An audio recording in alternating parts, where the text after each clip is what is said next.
નમસ્કાર મિત્રો, આજના વિડીયોમાં તમારું બધાનું સ્વાગત છે। પોલીસ કોન્સ્ટેબલના લઈને એક અપડેટ છે જે હું તમારી સમક્ષ લઈને આવ્યો છું।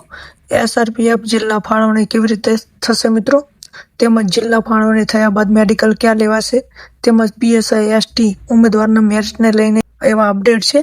તો મિત્રો આ વિડીયોમાં આપણે જોઈશું। તો વિડીયો મિત્રો સંપૂર્ણ જોજો અને વિડીયો તમને સારો લાગે તો વિડીયોને લાઈક અને ચેનલને સબસ્ક્રાઇબ કરજો। તો ચલો મિત્રો આપણે વિડીયો સ્ટાર્ટ કરીએ।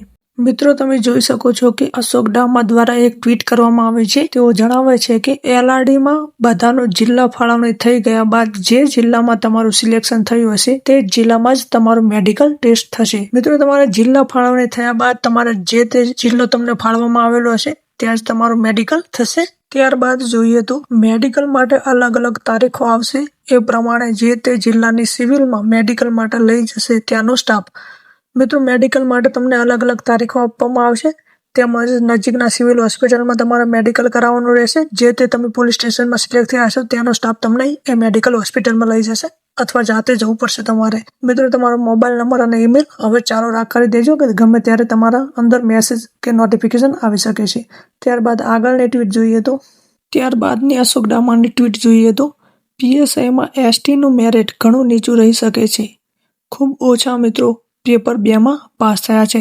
મિત્રો જે ST ઉમેદવારો છે અને PSIની એક્ઝામ આપી હોય તેમનું મેરિટ ઘણું નીચું રહી શકે છે, તેમજ ઘણા ઓછા ઉમેદવારો છે જે પેપર 2 માં પાસ થયા હોય।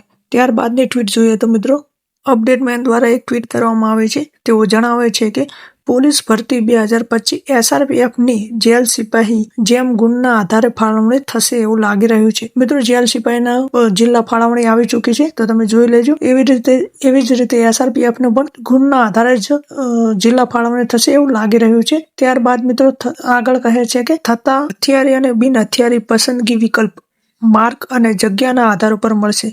મિત્રો હથિયારી અને બિન હથિયારી પોલીસ કોન્સ્ટેબલ માટે પસંદગીનો વિકલ્પ મિત્રો તમારા માર્ક ઉપર હશે અથવા જે તે જિલ્લામાં કેટલી જગ્યાઓ છે તેના ઉપર મળશે તમને પસંદગી યાદી। ત્યારબાદ મિત્રો આગળની ટ્વીટ જોઈએ તો અશોક ડામા મિત્રો તેમની ટ્વીટમાં જણાવે છે કે PSI અને LRD જિલ્લા ફાળવણી બાબત જે જિલ્લામાં જેટલી જગ્યાઓ ખાલી હોય એ જિલ્લામાં જેનું મેરિટમાં આવી જતું હોય એમને પોતાનો જિલ્લો મળી શકે છે। મિત્રો જે જિલ્લામાં જેટલી જગ્યા ખાલી હશે એ જિલ્લામાં તમે ફોર્મ ભરેલું હશે અને એ જિલ્લામાં તમારું મેરિટમાં નામ આવી જતું હશે તો જ મિત્રો તમને એ જિલ્લો મળી શકે છે।